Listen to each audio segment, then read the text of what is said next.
Matters shows for free a week. But if you want to support the channel, there are a few ways of doing it. Hit the like button on each live broadcast or video. This helps the channel grow. Hit the subscribe button and select the all notifications option. Hit the thanks button to buy a super sticker. You can do this on the live chat too. You can also join our Patreon page or buy us a coffee at the link in all of our video descriptions below. We are also looking for sponsors.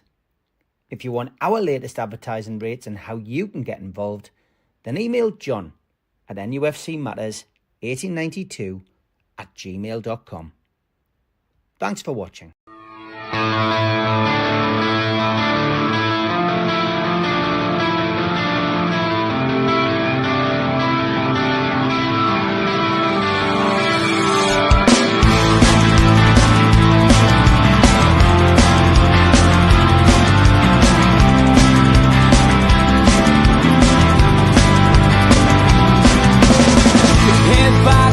Critics attack. It feels like I've been talking to myself again. But it's the only way you're ever gonna learn. You look back and it's all in the past. I'm dwelling on the thoughts I cannot say to you. If I don't say the words, then maybe it's not true. And it feels alright when they come and say to you, you're the only thing that makes us all believe.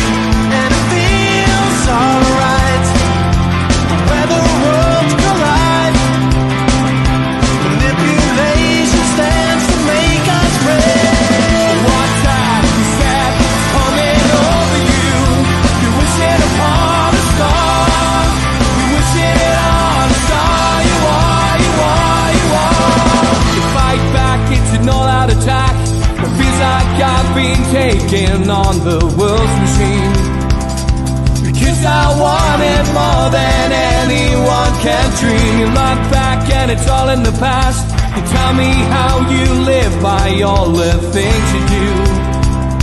Well, you can be yourself, but maybe I'm not you.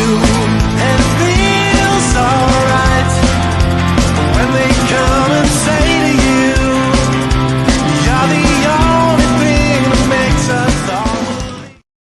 Good afternoon, welcome to Talk of the Toon and NUFC Matters with me and Sid. Rob joining us at 2:30. How are you, Sid? I'm good, mate. Yourself? All good, mate. All good. And good. Hello to everybody out there. Newcastle United are still flying high, Sid. A 4-1 win over Manchester United, the first league double over them since the 1930s. 5 out of 6 of our last games against Manchester United have resulted in a Newcastle win. And Manchester United heading really towards another dismal season, clinging on by their coattails in Europe, which could be all over this year. But looking at a record low for Manchester United, whilst Newcastle chase Champions League. A great turnaround in our fortunes over the last few years. And I thought the game reflected where both clubs are. Absolutely. They're absolutely rubbish. That's the worst Man United team since 1974 when they got relegated, which they seem to forget about. They're absolutely atrocious. There's not one of their players, and I've seen it on Twitter as well, not one player would guarantee Newcastle 11. Not one of them. I know they talk about Fernandes, who's a very good player, and I thought he had a very good first half, but not one of them would get in ahead of Tonali and Big Joe, and that they just wouldn't get in.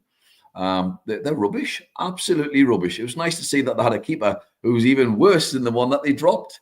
I just thought they were awful. It was a strange game. It is the flattest atmosphere that I've been to when we've played Man United. It was really flat. I thought it was a really poor atmosphere. Yeah, it's normally bouncing. I mean, I couldn't tell you the amount of times I've seen us play Man United, and it's nearly always bouncing. But it was really, really flat. I thought it was a very poor atmosphere, despite the whole Keegan Banners thing and all that, which I thought was great. But obviously, a little subdued because of what's happened with Eddie Howe. So I totally got that. But it was, it was a strange game. I mean, we played really, really well, I thought, generally all the way through the game. I mean, we had that, they scored. But that was I think it was the only shot on target in the whole of the game. I thought we just dealt with them comfortably, and I don't think we got out of third gear. I think we're one more gear up on the week before, but I don't think we're into fourth or fifth gear. I think we've still got a bit more in the locker there. I thought we were very, very good. There's some tremendous performances. And all round, I thought Dan Boone was excellent at the back. The keeper pulled off one good save and had a good game, apart from his awful kicking. I thought Tino was magnificent. Certainly going forward, second half, he was outstanding. Yeah, I mean, he tore them to bits, and the cross that led to Barnes' goal was brilliant. So he had a really good game. I mean, Barnes got 2 goals, and he's proven myself and others wrong, because I was genuinely uncertain whether he'd settled in. Yes, he scores goals, but you want to see a bit more than that. And yes, people go, well, he only scored goals, but you want to see a bit more to his play than just banging in goals. If you're centre forward, you don't really care because that's their job. But if you're on the wing, you need to do a bit more. And he's doing a bit more. He's doing a lot more, actually, and he's looking good, to the point where Gordon doesn't get back in on the left immediately for me, unless Barnes has a big drop in form. So that's really good to see. And it's what's lovely now as well. I think Barnes obviously a player who's got to play 4 or 5 games, though. I think he's not one of these who just comes in and hits the ground running. And Rob Lee used to be like that. He used to take 4 or 5 games before he got up to full fitness. And I think Barnes seems to be that sort of player. But he's looking really good, really, really good. And he's got a lovely understanding with Tino. And it's a bit like the whole Gordon relationship. They've got a great relationship down the left as well. So you've got alternatives there. And if we need to, that's why in the summer I would buy a right back rather than a left back. Because if Hall's out, you've got Tino you could switch over. I would personally keep Trippier, but I would also buy another right back, and have that other person there as an additional. Tino would still be my starter, I have to say. What else? Barnes was excellent, but for me, man of the match was Tonali. He was unbelievable again. It's like a stuck record and come back week after week, and Tonali's unbelievable. His positional play is just phenomenal. His reading of the game it really is. It was like when we had Jonathan Woodgate and he was a centre half and he just knew where all the trouble was. And Woodgate wasn't lightning, unlike Tonali, but his reading of the game was sensational, and he just knew how to cut out any sort of issue. And Tonali is able just to cut out any problem as well as go forward. He rarely touches the ball more than twice. It's literally stop, pass, stop, pass, stop, pass, and it's just always forward. Very rare that he goes backwards. And of course, he's got a goal in it. The goal was unbelievable. It was so well taken. I thought, did Isak mean it or not with regards to his first touch? I don't know. 100%.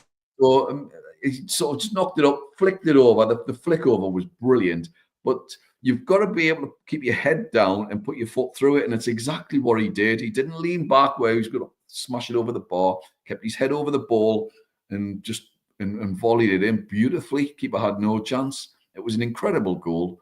So yeah, it looks like he's getting a habit of scoring goals, which is fabulous. I mean, I was listening to some podcast recently, a couple of days ago, and they're going, the midfield doesn't have any pace. And I'm thinking, are you watching the same game as me? Because yes, Bruno makes David McCreary look like Linford Christie. You know what I mean? But Big Joe's got a bit of pace on him. And Tonali's possibly our fastest player. I'd love to see a race between him, Gordon, Murphy, and Tino. I would be interested to see who wins it. And my money would probably be on Tonali. He's lightning, absolutely lightning. So yeah, what a performance by him, and generally the rest. I mean, Isak was so. I thought. I'm not 100% sure he's 100% fit. I'm still not convinced. But maybe it's just one of those things. Might just be go through a little patch where he's just not scoring, and that happens obviously with strikers. But he still played well enough, and more importantly, he scares the life out of defenders. So you end up taking a couple with him all of the time, and that frees up space for other players.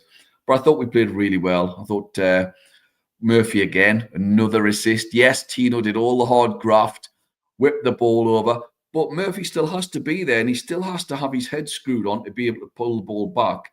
And what Barnes has got, which you can't really teach some you can teach, I suppose, but some players don't do it, is that perception to be able to be in the right place at the right time. And I'll tell you what, Gordon wouldn't have been there. You know, I don't think he would have been in that point in terms of when the ball was laid back just to sort of nicely tap it in. And because Isak should have been there, you know, and he won't. And Barnes has got a proper eye for goal. I mean, Barnes' second goal was absolutely brilliant. I mean, he used pace. He's got a bit more pace than I thought he had. He's not lightning, but he's quick. He's got real strength because he held off two players. I mean, they were literally either side of him, and he barged through the pair of them, and his finish was brilliant. Absolutely top draw. And Bruno's was just comfortable. That was farcical. That was so bad by the keeper. They'd absolutely gone at that point. They'd absolutely gone. I thought their goal was a good goal, and we should have done better. We should have defended better. I totally agree with David. I think Tonali is our best player. You know, and I've said this the other week. We've got two world-class players, and it's Tonali and Isak. The rest are close, but not right there. And when I say world-class, would they make a world squad of 23 or whatever it would be? And those two, for me, would get in. But yeah, Barnes might be our best finisher. You know, it's a funny one, isn't it? If Gordon could finish like Barnes, he would be a world-class footballer. I mean, he's got 8 goals this season. He's only played about, I don't know how many games he started, but it's not that many. He's been brilliant. He's been brilliant, 100%. I just want to pick you up on the the crowd, because last night we had a quite an interesting fans forum, as always, a variety of opinions. But you know, in the chat, a lot of people, it was 50-50 on the atmosphere. I made the suggestion that sometimes these later starts mean people have more to drink. It was a sunny day. People were sitting out in beer gardens, and maybe people just come in a bit more chilled out after having a few pints in the afternoon and having their Sunday dinner. So I don't know whether that was part of it, but when it did pick up, it was just as loud as ever. It wasn't the worst I've heard, but I get you. There was parts of the game where people were just maybe in a bit of a trance, you know, like that food, like a food coma or an alcohol coma. That makes sense. It was just a bit quiet. I mean, normally there's loads of giving them a load of grief. I mean, that Shearer song's pathetic.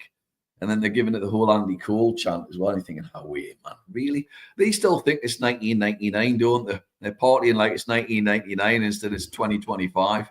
And we still sing that stupid Turned You Down song, though, in response. That's absolutely crap as well. And it's just like, you know, we need to come up with something a bit cleverer than that, really. Yeah. I mean, getting back to the match itself, I genuinely, I was over the moon. Tonali scored because I had 22-1 and a tenner on it. So I was over the moon about that. But from my perspective, his engine, you know, never mind the pace, just that engine to be going into that corner with 94 minutes on the clock as if he's just started the game. I mean, he was asked about it today, Tyndall. Did you realise what kind of player you were buying when you bought Tonali and how quick and how athletic he was? And he said, there's a lot of hard work goes into signing players for Newcastle United. You know, we look at every aspect, but I thought the most interesting thing was he's just, you know, such a nice lad and a good character in the dressing room. And again, that's what it's all about, making sure you don't have a bad apple in the dressing room. And Newcastle at the moment don't have one. Yeah, which is great, and long may that continue. And I think obviously it's the whole no whatever policy. I'm trying not to swear at this time of the afternoon. Yeah. But I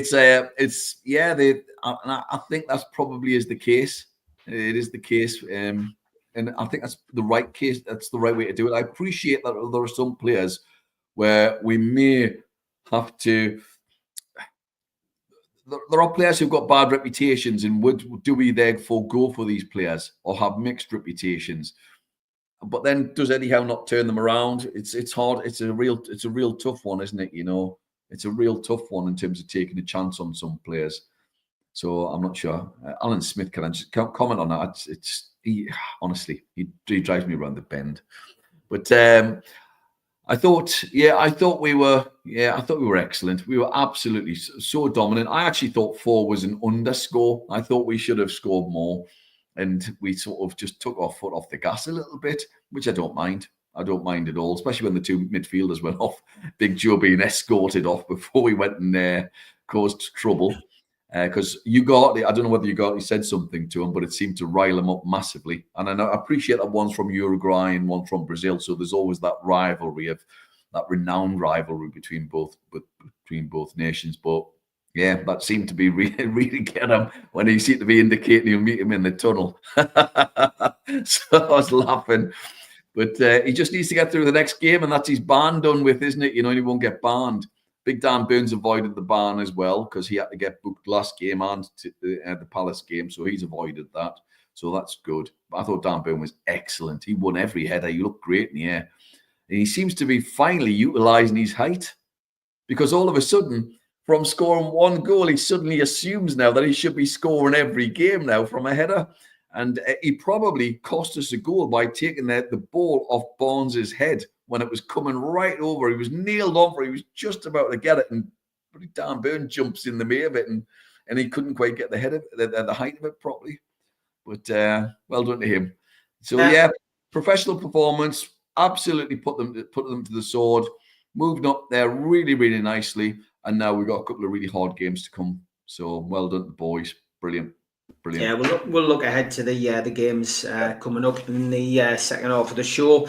I think as well, for me, we are peaking at the right time. Somebody's just said that in the chat. Newcastle after the cup final, there could have been a tendency maybe to take the foot off the pedal and to relax and go into holiday mode, but we haven't done that. And I think testament to how good the team is, but also the coaching staff that with Eddie Howe laid up in hospital, that Newcastle went out and did the job professionally against Manchester United. Little update on Eddie from Jason Tyndall today, just that he's still in hospital and still recovering from a bout of pneumonia.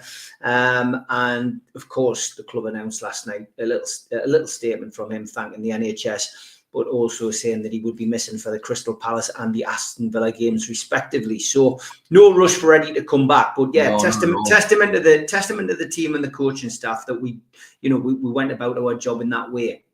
Yeah, absolutely brilliant. And obviously, Jason Tyndall's worked with them for 17 years. And he mentioned it the other day, didn't he? So they know each other inside out. So he knows exactly what needs to be done. I suspect Howe might be a bit more telephone on rather than hands on over the next couple of weeks in terms of the odd little texture and that when he builds his strength up. But people need to forget as well, pneumonia can take up to 6 months to recover properly. It's not one of these things you just shake off in 2 weeks. So I'm sure he's obviously going to get the best treatment that he can get. But we've got to have to accept that there is an outside chance he might not come back for the rest of the season and just build his strength up. It all depends on his immune system and what happens with him. So we have to get used to this for a few more weeks. But what we've got is that coaching staff there who work really, really closely together. Graham Jones, I think, has done an outstanding job as well as the other man. Because originally, of course, when he came here, he wasn't part of that team, was he? And he was kept on by Eddie Howe, but he's actually became an integral part of the team. And the players clearly like him. They clearly like him because you can see them going round, or he's got his arms around them at the end of the match. And he's got a fabulous relationship with them by all accounts. So they know what they're doing. They know what they're doing. And let's be honest, is there going to be much training over the next couple of games? Probably not. It's literally rest, play, rest. You don't have time probably to do a training session. You might have time to prepare by watching opposition and coming up with tactics, but I very much doubt there's going to be full training sessions ahead over the next 2 games because they need recovery time. So on that front, that's a little bit of a plus. And they've done a sterling job, and it's an easy team talk. Just go and do it for the manager, isn't it? It's simple, great guy Eddie Howe. Just go and do it for him because every single player speaks the highest that they can with regards to him. And you hear players who've left. Dwight Gale was talking really highly about Eddie Howe. Now you'd have thought he might have been a player who might have said something, because he was moved out the club quite quickly, and he might have said something negative, but he didn't. Everything was really, really positive. So that tells you all you need to know with regards to the manager, or the gaffer as they call him. But I don't think there's that much for them to do. They know what they're doing. It might just be about personnel change on the odd game because the games are coming thick and fast, to coin a cliche. John's asking a question. A couple of people have alluded to it in the chat. He says, we seem to be heading north at a rapid rate. Top 3 finished. Top 2, he says, is now a real possibility. When a month ago it wasn't. Has Sid ever been more positive as a mag? Top 2, is it a possibility? And Tom Dixon mentioned that Jamie Carragher even thought that as well. I think my third place suggestion at the start of the season looks more than likely. Yeah, we both said, I said this last week, we both said top 3, didn't we, at the beginning of the season, and I predicted the League Cup. So I'll get the crystal ball out. But you've done well. No, I don't see why not. Arsenal haven't got a centre forward. They haven't got a centre forward. They're not amazing. Yes, they beat Real Madrid. Well done to them. But let's be honest, it's a Real Madrid who've got a terrible defence. PSG look the team to beat. In fact, Barcelona look really good as well with regards to the Champions League. So I don't see Real Madrid winning it this year. I mean, they'll probably prove me wrong. They've got probably the best manager in the world in Ancelotti, but I doubt it. So, yeah, why not? Why not? If you don't aim high, you ain't going to get it, you know? So why not? I'm going to stick my head out now, and I think Newcastle gets 73, 74 points at the end of the season. That's where I see us finally ending up. That'll be more than enough to get us third place, I think. Whether it's enough to get second, I'm not quite sure. But Arsenal's fixtures aren't dead easy. They've got a couple of tough games, and of course they've got what's going on with regards to the Champions League. They should knock Real Madrid out. I'll be surprised if they don't. So yeah, why not? Why not? I would be disappointed if we don't end up third now, though. I really would be. Chelsea have seemed to have dropped off a cliff. I mean, Chelsea up to Christmas were title contenders, and then they haven't won away from home since Christmas, you know, which is remarkable. Who else? Forest just hit the bad spell at the wrong time. But as for being positive, now being this positive, because I've never seen us win a trophy before, so you can't not be as positive as this, can you? And also, I think if we hadn't have won the trophy, we wouldn't have been in this spell of form, because the trophy win has given the lads the confidence to know they can beat anybody in this league. Anybody. There's nobody to be fearful of. The only team that they need now to put to the sword over the next year or so is Manchester City, because they've beaten Liverpool in the final. They've beaten City in a couple of cup games, but they need to do it in the league. And that's literally it. And I think they will do next year anyway, once we get a few more signings in. So I've never been more optimistic, never. And I genuinely putting us down as title top 2 next year. I'm definitely going for top 2 next year and title contenders. All the way. All the way. Yeah, Tom Dixon posting there that Sunderland are deeply saddened to announce the passing of Carlton Fairweather at age 63. That must be just breaking news from Tom there, which is very sad. Yeah, I agree, mate. I think, you know, I've been confident this year that we would break the silverware hoodoo, which we did, but also that we'd finish high in the Premier League.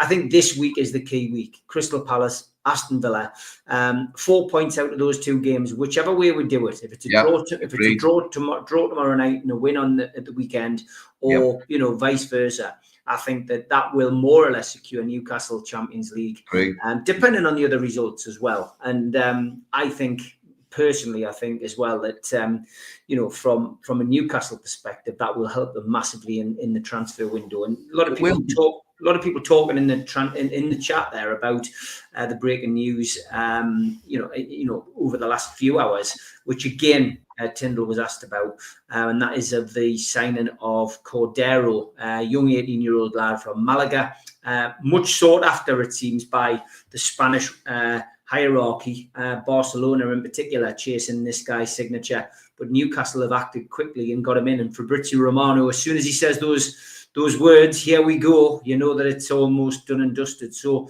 Newcastle getting in early, which is nice, with another youngster. Fab. Yeah, free. I think he's free as well, if I remember rightly. So which is great. So it's cost us nothing. He'll go out on loan from where I'm led to believe. But Real Madrid and Barcelona are interested in. So that's quality, isn't it? You know, the fact that we're able to beat those 2 teams to a player, it speaks volumes in terms of where we are.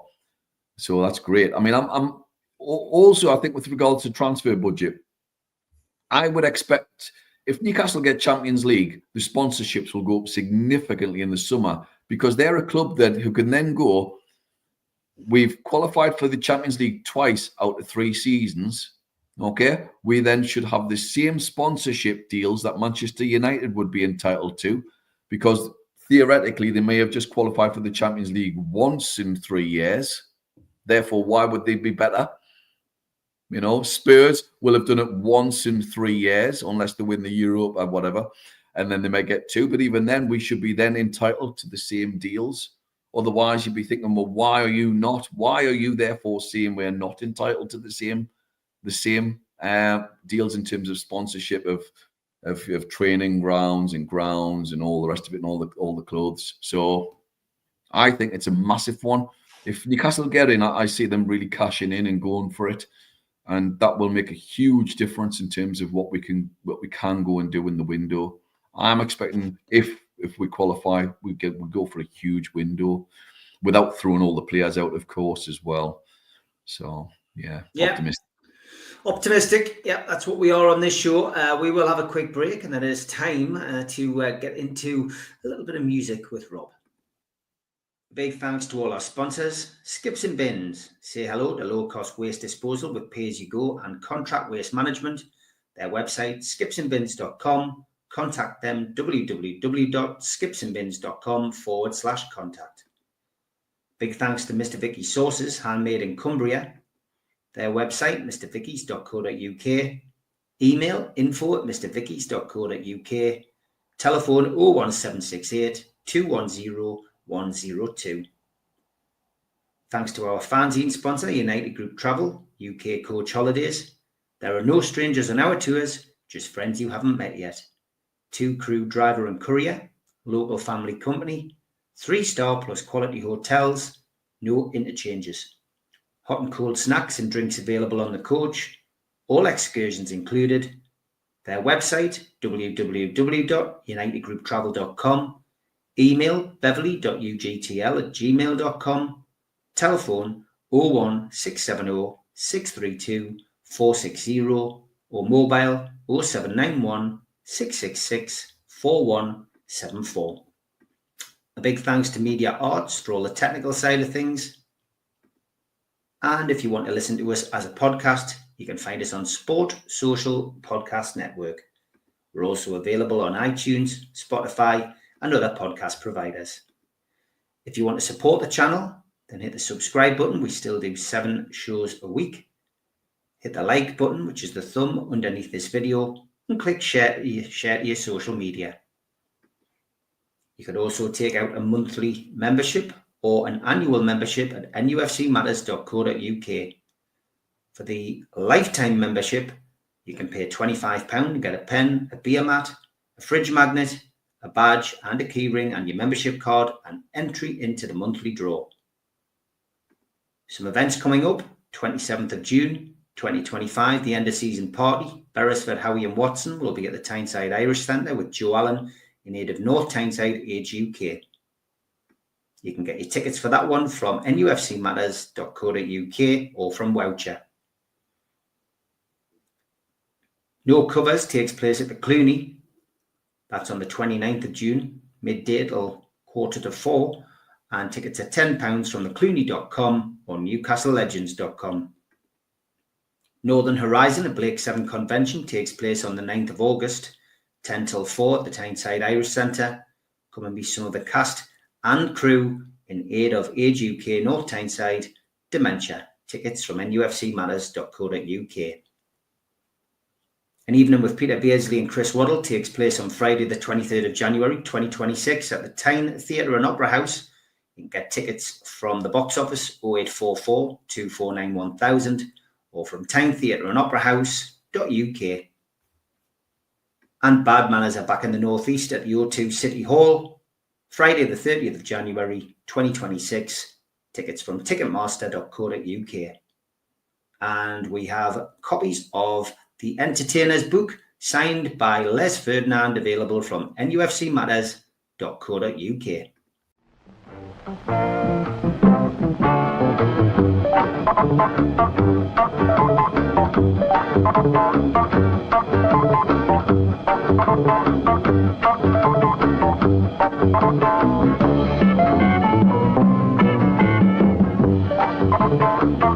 And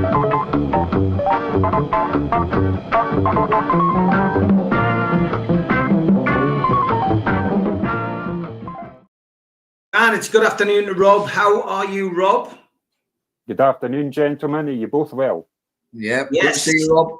Very good. And I Really asked good. Sid if he'd had a good day on World Record Store Day, and he doesn't have a record player. So reading your little byline today, Record Yeah. Store Day was a success. Tell us more, Yes. Rob. And no queuing involved. Oh, no queuing, but So- that's half the fun, isn't it? Yeah. So the first one I got, Oh, yes. gold vinyl, gatefold. It's beautiful. And the Mission, Neverland, yellow and red vinyl. It's okay. And finally, this is a fourth version of this one. Fields of the Nephilim Fallen, which just bought tickets to go and see them in the O2 in Glasgow at the end of the year. So yeah, that was really, really good. You know, it's great to get that. And it's seemingly the rarest one of the rarest ones is the Adam and Ants one.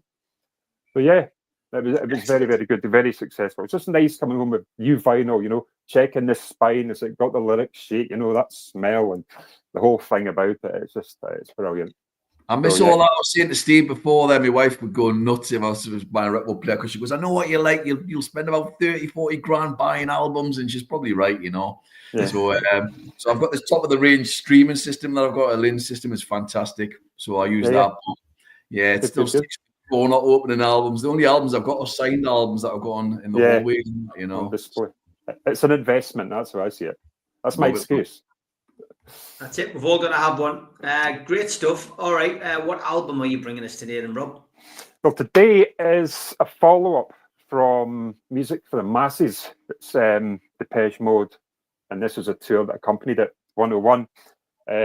Brilliant documentaries, a rockumentary. So yeah, today this is for Rachel. I asked if there was any ladies to offer their support in. So we're going Violator. Okay. Beautiful album. They named this Violator. Again, it's a dark sense of humor. They wanted something really sort of heavy metal, really dark, that like thrash metal heads would like. But going by the songs and the music, it's the total opposite of that. But this is, yeah, like I say, it's the seventh studio album, 19th of March, 1990. And again, when I was thinking about it earlier on, it is quite like a concept album. The opening line to it is "Let me take you on a trip around the world and back." So yeah, again, this is like themes of guilt, religion, sexual fetishes, nihilism, misanthropy. So yeah, fun album. So yeah, that, again, the opening, World in My Eyes, it was a single. I have the 12-inch vinyl single there, outstanding, and there's probably about 101 versions of it as well.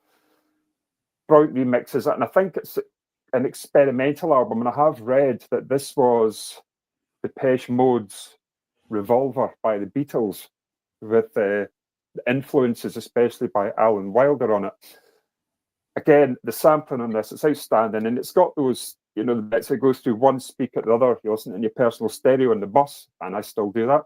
You just hear it going one to the other. Just the mix on it is outstanding. A great dance track, this. Again, Alan Wilder, Martin Gore, Fletch, and Dave are absolutely on fire on this one. It's a classic song. They've got Sweet as Perfection, song about addiction struggle. It's quite a bittersweet song, very sombre, really atmospheric, really dark, but brilliant and unusual keyboard arrangements. Again, experimental. Nice sort of slide guitar parts on it. Sort of really haunting underlying backtrack on this one as well. And next, you've got the next single, which was Personal Jesus, covered by Marilyn Manson and Johnny Cash. If you listen to both versions, they're both different. They're both good, though. Again, the guitar riff on this, it's brilliant, by Martin Gore. Nice keyboards, nice drum sampler. When that kicks in, it just fills the song up, just gives it a sort of galloping drive. Powerful, punchy song, which really, really good one as well. A good video. On video, it's called Strange 2. You had Strange, which was the songs from Music of the Masses, and Strange 2, Violator. Anton Corbijn does all the photography and filmography for them. It's done like 16mm. sort of hand camera. Really, really good. You got Halo. This is, I think it's like a hidden gem on this album. It's, again, outstanding, sort of like dance, trance. It's very meaningful. You know, if the world's dark around you, you know, and your life lost a bit, and it's one of those songs that, in general, life's worth holding on to, worth fighting for. Really, really good. Again, the goosebumps when you think the chorus kicks in. It's just brilliant. It's an amazing song. Give it a listen. You got Waiting for the Night. Very dark song, this one. Anticipation song. It brings out that atmosphere of the song title, Waiting for the Night. Again, nice harmonies on this. It's a masterpiece, very hypnotic, really warm. It's basically is a song about having comfort and peace during darkness. You know, a theme that Depeche Mode pick up on a lot. So yeah, you've got Turn Over, you've got side B, Enjoy the Silence out. Massive MTV hit, this one. And the video as well, outstanding. Again, more sampling, experimental, nice guitar parts on this one by Martin Gore. And the chorus, I mean, it is about, you know, you don't have to say anything, no words can only do harm. Just enjoy your silence. That's what it's about. Again, it's filmed in Scandinavia as well. And I did Google that, and parts of it were filmed in Aberdeenshire, which is just up the road from me, an hour and a half away from me, up in Ballater. So yeah, really good video, massive MTV smash hit at the time. And I think that was a song that sort of like pushed them massively into the mainstream. It's like, you know, they had the hits before that, Master and Servant and everything else that went with it, but I think this was a song that pushed them. You got Policy of Truth, another single. We have it here. Never Again is What You Swore the time before. Absolutely brilliant. Now, these are all 12-inch versions I've got, because back then you used to have like import sections, like a maxi single. You got, you know, a couple of extra songs on the B-side. Again, drum kicks in after the first verse. Can't be helping holding your head and your feet to this one. Great lyrics. Again, Never Again is What You Swore the time before. I think it should be played a lot more in the clubs. It's absolutely perfect. Again, Steve, like the remixes of this, there's some really, really good ones out there. You've got Blue Dress. It's like a typical ending again to the album. The beginning, we were listening to it last night, the beginning and the end, there's really unusual sound. It's actually a sample of a woman crying played backwards. So at the beginning and at the end, that's what you can hear on it. It's one of these intimate, sort of sensual songs, a bit uneasy at times, but you know, the drum parts build up a feeling of uneasiness on this one. It just does. It takes you in a dark place, but in a comfort way. Then you got Clean, perfect song again. Really melodic, driving drum parts on this one. And I do like, you know, the song, what you want it to be, you know, clean, the cleanest I've been. We all knew, like, Dave had these issues in recovery. But I like, after every chorus, it just says the background. Martin Gore will just say, sometimes, you know, cleanest I've been sometimes. Is that giving in to something? I don't know. But it's deep, meaningful, and it is a song about temptation. But that's the review for that. And that album is getting a 10 out of 10. It's an absolute masterpiece. Brilliant. And that's obviously Enjoy the Silence. 12-inch there as well.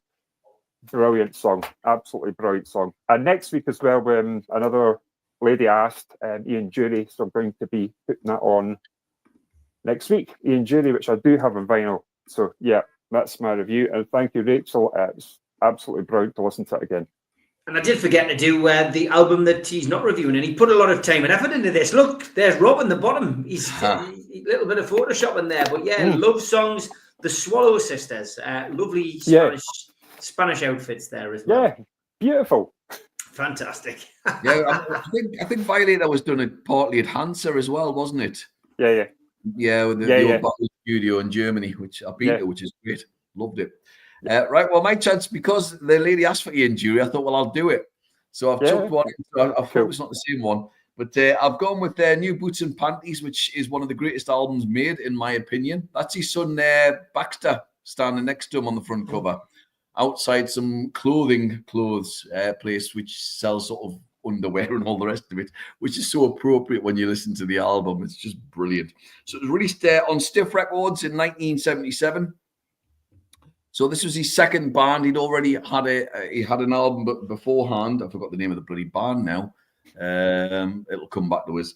And they had the odd song on it, but they were Kilburn and the High Roads. So he was a part of Kilburn and the High Roads, which Madness would go and watch all of the time when they were kids, and the Pistols would go and watch them. But they just never took off. They were one of the classic pub bands. He then formed the Blockheads. And they were just brilliant. So interestingly, the Blockheads, you've got Chaz Jankel who played keyboards and bits of guitar, Charlie Charles on drums, which is one of the greatest names ever, and he was fantastic drummer, by the way. Sadly, no longer here. Mickey Gallagher on keyboards from South Shields, of course, was also partly in the Clash a little bit as well. You've got John Turnbull on guitar, also from South Shields, and you've got possibly one of the top three bass players of all time, in my opinion, in Norman Watt-Roy on bass. An incredible band. I've been over 2,500 gigs. The Blockheads are the tightest band I've ever seen live. They were just amazing when I saw them with Ian Dury a number of times. He described them as a band where he wanted to create the British version of Steely Dan, where you'd write sort of humorous lyrics to great music, and he sort of did that, but in a very different way. Brilliant. So the album kicks off with the magnificent "Wake Up and Make Love with Me," which is a fantastic song, little keyboard intro, and then a brilliant sort of drum roll, as it were. It's just fantastic. It's got a real lovely groove. What an opening song that is. It's so funky. We've then got Sweet Gene Vincent, which is an ode to Gene Vincent by Ian Dury, except, of course, he's got a big, broad Cockney accent on it. Starts off slow and then it rocks along brilliantly. I'm Partial to Your Abracadabra, even sounds like a rude title. Paul McCartney covered this one as well once.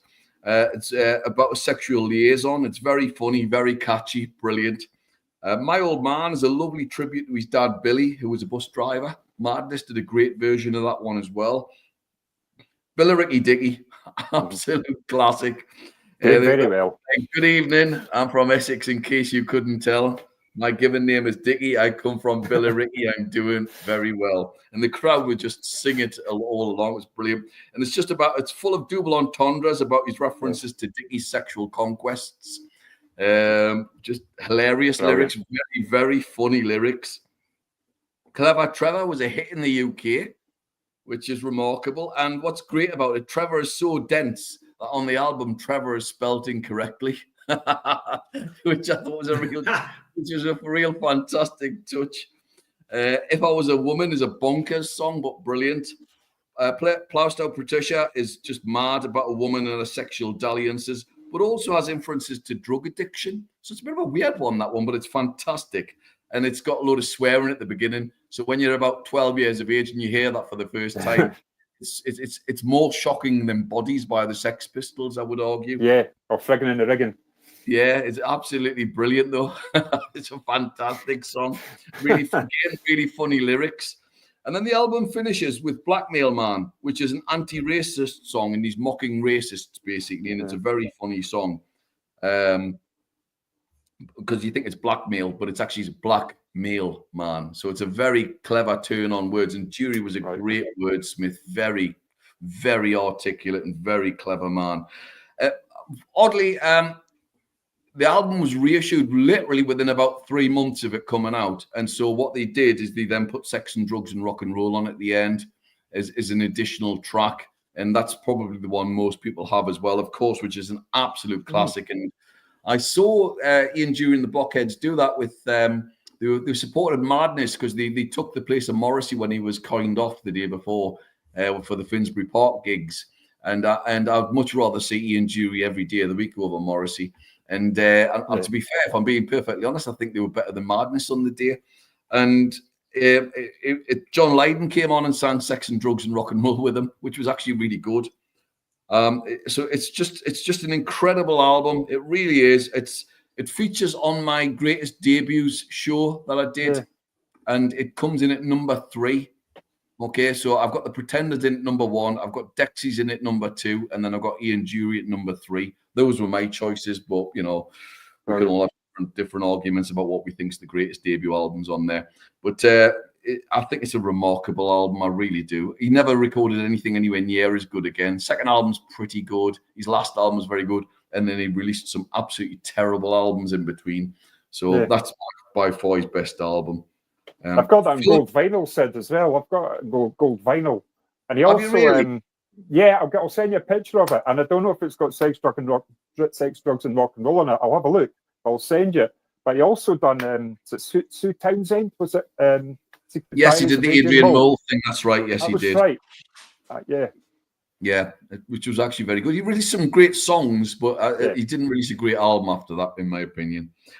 Film of the day, I've gone with. It's an absolute classic. I've gone with Kes. It's just fantastic. It really is, based on the Barry Hines book, Orchestral for a Knave. It's just a great British film. It's a strange one though, because kids struggle with the accent now because it's set in Barnsley. I used to work with somebody who actually went to that school. He went there in the 80s. It's set in Barnsley, so the main character on the front there's the character's name is Billy Casper, and he lives in it's a local pit village, and he's basically got no real prospects in life. He just goes around pilfering all the time, and he talks to a teacher who's played by Colin Welland, who gets him into sort of the idea of having some hobby, and he gets into owning a kestrel, and the teacher's brilliant in it, and there's a really sort of Billy's absolutely enthralled by the kestrel, and it's really moving. It's just an incredible film. Ken Loach, the director and everything, is just incredible film. Great director, of course. The school scenes, though, Barry Hines had been a school teacher, and the school scenes are amazing because it captures a moment that doesn't exist, thankfully. So you've got kids getting caned, and in real life, in the film, there's a little kid. He's holding the tabs for these kids who've been smoking, and he's holding them, shoving them in his pocket, and he's there just to go with a message. And the head teacher makes him out of his pockets and then whacks him with a cane, and you can see the kid actually genuinely cries on screen. It's like horrific. And then, of course, you've got the PE teacher played by Brian Glover. There's a famous football scene, and he comes out and they've got the signs. He goes, "I'm Bobby Charlton." And he's running on the pitch. He actually has Manchester United versus Spurs written up. And he's a bully of a PE teacher. Brian Glover's magnificent in it, by the way. But he plays that bullying PE teacher from that some schools may have had in the sort of 60s and that. And it's made in 1969. It's appalling behaviour by the teacher. But Casper's genuinely really funny. But the teacher bullies him afterwards. It's awful. We've got Lynn Perry in it, who was famously known as Ivy Tilsley, who played his mother. The ending is really, really sad. I'll not give it away, but it's really sad. It's heartbreaking, actually. And Ken Loach captures the period and the time brilliantly. As I say, the sadness is the fact that kids tend not to like watching it because they can't understand the accents now, and that saddens me a bit, if I'm being brutally honest. But an absolute 5-star film. It's an absolute belter. If you've not seen it, folks, go and watch it. It's a classic. Yeah, it is. And just running you through my musical album challenge, I'm up to day 101. I tell you what, lads, it makes you realise how quickly a year goes by when you do something like this. But yes, Alison Moyet and Alf, fairly predictable top three tracks on this, all cried out my favourite. Love, Resurrection and Invisible, the three commercial tracks, I guess. Which that Alison, she's had a great career. She's still gigs to this day. Is still seen her the other week. She was excellent. Yeah. I mean, is that modern stuff good? Is that recent stuff good? No, it is pretty good. Actually, it is pretty good. To be fair, it is good. Yeah, but it's odd because she doesn't have a band. There's just her bass player and a guitarist. So they obviously use backing tapes as well, but she was excellent. Okay, Roxette, Look Sharp is another album that I hadn't listened to. Listen to Your Heart, The Look, and Dangerous, my three on there. It's great as well when I post these on social media because I get so many comments of people. It takes them right back to things that they maybe don't want to remember, but mostly what they do want to remember. This one was brilliant. Alice Cooper and Johnny Depp are part of the Hollywood Vampires. This album, Rise, was my favourite album of the week. Really did like this. Love they do a cover of Heroes, which is great. I Want Mine Now is great, but my favourite track on there was Mr. Spider, which you just listen to it. It's really, really good. Well worth a listen. Mark Byers, a regular watcher of the show, said this is his guilty pleasure. Now, I've listened to plenty of Erasure over the years, but again, I hadn't listened to this album in its entirety. The Innocence is his guilty pleasure, he says, and The Innocence certainly has quite a few hits on there. A Little Respect, Ship of Fools, and Chains of Love were the songs really that stood out for me. Wasn't a fan of some of the stuff that I hadn't heard, but that happens sometimes when you listen to albums. Texas, White on Blonde, again, another album that I was familiar with some of the tracks on there. Halo, Say What You Want, and Insane. But I also liked Black Eyed Boy, and I loved the two little instrumentals on there, 0.34 and 0.28. Denise Applewhite, who watches the show regularly, she commented, your choice of tracks are top class. Put Your Arms Around Me is a favourite, also of mine. She went to see them in the 90s and early noughties. She forgot exactly where, but she loved them. And just a big fan of that. And this one, which had been suggested, I think maybe by Sid in the past, is my greatest debut album of all time, in my opinion. But there you have it. It's brilliant. Yeah, I loved Kid, Brass in the Pocket, and Precious. Three great songs, and well worth a listen if you haven't listened to it already. So that's my tracks for this week, my albums for this week, and that is all from Rob for this week. Rob, I am going to see the Heat play at the weekend. Big game for your boys, Rob, nice. Against York City. Against York, yeah. Yes. So fingers crossed Gateshead can get a result in that one. York City, of course, flying high, but good luck to Gateshead at the weekend. And Rob, look forward to seeing you again next week, my friend. Take care, man. Look after yourself. See you next week. Bye-bye. Take care, Rob. Great to have him on, as always. And it's always nice to have that little musical interlude during the week. One of my best mates, he always is adamant that Charlene's Pateri looks like my missus, but there you have it. Well, that's not a bad comparison, is it? Not at all. Fantastic. Okay, good stuff. Let's just touch. I'm getting a message through actually, and because we're live, it's good that we can say this. It looks as if Callum Wilson has got a 2-year extension at Newcastle United. That is certainly an eye raiser, I think, for a lot of us. But Newcastle almost certainly will have Callum Wilson involved next season. He's got to be a third choice striker, Steve. Yeah, I would imagine so. Has to be. If he's third choice, brilliant bit of business, but he can't be second choice. More news, I'm sure, will come out about that in due course. But clearly, keeping the dressing room together seems to be very important to Eddie Howe. That dynamic that he has in the dressing room, I would imagine then at some point we will hear that Kieran Trippier is going to commit his future to Newcastle. I would be disappointed if he doesn't, because I'd like to see Trippier stay. I'd love to see him on the coaching team, wouldn't you? Of course, we also look on the flip side of that and also think, well, potentially when you do give somebody an extension of the contract, it means there's some value to them if you sell them. So, there is the flip side. But that's not, I hasten to add, that's not official confirmation. That's come through from a reliable source that I've got who said that has come out. Art Trinker as well says, thank you, Rob. Great review. Thank you for your suggestion. Okay, got 6 or 7 minutes left. Just enough time to look ahead to Newcastle's next 2 games, because we've got 2 games before Sid is back on next week. And Crystal Palace at home first this coming Wednesday. We heard the press conference today that Sven Botman is back on grass, but obviously this game will come too soon for him. Jamal Lascelles, Lewis Hall still unavailable. Joe Willock is back in contention though after his enforced absence due to concussion. And everybody else, with the exception of the gaffer, comes through with a clean bill of health from the Manchester United game. Well, the rumours doing Twitter today is that Tino might be injured.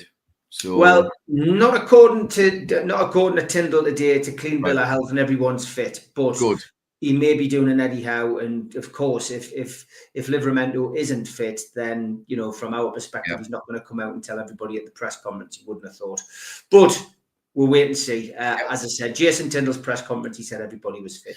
Crystal Palace, Eddie Nketiah and Mark Gahey will both be available for selection following suspension. The threat of a suspension, though, doesn't hang over Dan Burn anymore. He's managed to get through that deadly period, but it does still hang over Joe Linton, who could probably count himself lucky he didn't end up getting booked for. He's rather No, he's obvious. He is Yeah, lucky. he is very lucky. Yeah, having a go at Ugarte like that at the weekend, he is lucky. But yes, he's got one more game to go, I believe, and then he will be clear. Darren England is the referee. It's a third game for him this season. He took charge of the 1-1 draw at Selhurst Park as well, the 3-0 Premier League home victory over Wolves. So he is the referee, and on VAR it is Craig Pawson. And don't forget, because it's a home game, the food bank will be at their usual stall with the usual bucket shakers on Strawberry Place. And if you've got cash, stick it in the bucket, because Jamie Rubin again will be doubling all match day donations. Okay, how do you see us going on this one then, Sid? Really tough game. At the beginning of the season, I predicted Crystal Palace as the outside bet for top 5. So I think they've got some terrific players. I really rate the centre forward. I really rate him. I think he's a super player. I really like Eze. I think Gay's a good player. They've got a really terrific spine as a team. They've got some good players. Wharton's pretty decent as a holding player. So they've got some fabulous footballers still. It's going to be mega tight. I think there'll be goals. I know their defence is up till Man City was the tightest away defence in the league. And in current form, they're second or third. I think that might be the case in the last 10 games. So they're not an easy team, but I think there'll be goals, and I think it'll be dead tight. And I'm going 3-2. I think there'll be goals. I think we'll win 3-2. I think it'll be really, really tight. But we'll see. All right. Well, I've gone for a more conservative 2-1. I do think it'll be a tight game. I 100% agree with you. But from my perspective, I think it's going to be a 2-1 win for Newcastle United. Villa. We head to Aston Villa on Saturday, 5:30, live on Sky Sports. Yep. All 3,000 away tickets have been sold, and this is a big, big game for us. Villa, funny old place for us to go, Sid. We've got a good record. Yeah, well, we won 3-1 down there in 23-24. Yep. Fabian Shaw with 2 the year before, but beat them the year before that. No. Now, according to my stats, previous to last year, we lost 3-0 in 22-23. In 21-22, we lost 2-0. In 2021, we lost 2-0. And in 2019-2020, we lost 2-0. So it hasn't been as a happy hunting ground. The home games, polar opposite. No. Absolutely polar opposite. The games prior to that, we had 3 draws, 1-1, 0-0, 0-0. And then before that, we then had a couple of wins. You have to go back to the days of Gouffran and Ben Arthur, who were the goal scorers in 2013 and 2014. And the year before that, Cisse and Cabaye scored the goals in a 2-1 win. But yeah, it was a happy hunting ground for a few years under Mike Ashley's regime. To quote Stan Collymore, who's obviously a big Villa fan, I hope he described Newcastle as kryptonite to Aston Villa. And he said we can't cope with them. That they can't cope with us, sorry. So I think it'll be very tight, and I think I'm going for 2-2. Yeah, I think the draw will come. The draw will come at the weekend. Tomorrow's going to be tight, but I do expect Newcastle just to squeeze it. But I think a 1-1 draw for me. That's 4 points out of these 2 games, and I will be delighted. Me too. Delighted. And if the results go our way, which they have been in recent weeks, then Newcastle will find themselves more or less. They've got nothing to fear. They've got absolutely nothing to fear. We'll certainly then be guaranteed, I would say, a Europa place. But depend if the results go our way. But of course, we're chasing Champions League. I think there could be changes though at the Villa game, because you're going to be playing the same team 3 times in 7 days. Is a lot to ask, and I wouldn't be surprised to see Kraft come in as right back, and I wouldn't be surprised to see Gordon maybe starting up front and then Isak coming on after 60 minutes. Just to change the whole dynamics a little bit and just try and hold out. Unchanged tomorrow, if there's no injuries. If the Tino Livramento story that you've heard is incorrect, then I would expect an unchanged. Absolutely unchanged. Yeah, we'd be mad not to. So absolutely. Yeah, just a quick one on Asula as well. It was interesting to hear what Jason Tyndall said about that, because it is one of those things that creeps up in our chat quite a lot. I wish you would give Asula a chance. There was quite a few questions about Asula today, and what Tyndall said was he compared him to Livramento and to Lewis Hall, and just basically said that he's doing very well in training. He's had a lot to take in and a lot to learn. He reminds me, he said, of a young Callum Wilson. Wow. Now that's a hell of a compliment. It and is. He says when he gets his opportunity, I'm sure he'll take his chance. He said. So I would just say trust the process with William. No, absolutely. I'm not going to argue. Otherwise, it's odd because I don't see him as a centre forward. I see him as a right-sided forward. But who am I to say? So I'm probably wrong. Well, that hour, as always, has passed very, very quickly. Sid, as always, a pleasure to have you on, mate. Enjoy the games over the next couple of days, and look forward to seeing you again next Tuesday, mate. Just a quick shout out for your channel as well, Sid. Where can people find it? Songs from the Attic on YouTube, 1977. We just brought a Steely Dan show out there, waiting for Jimmy Moore's comments to come in, as he's already sort of made some comments regarding it. Great stuff, mate. See you next week. Have a good week. Take care, folks. Look after yourself. Bye-bye.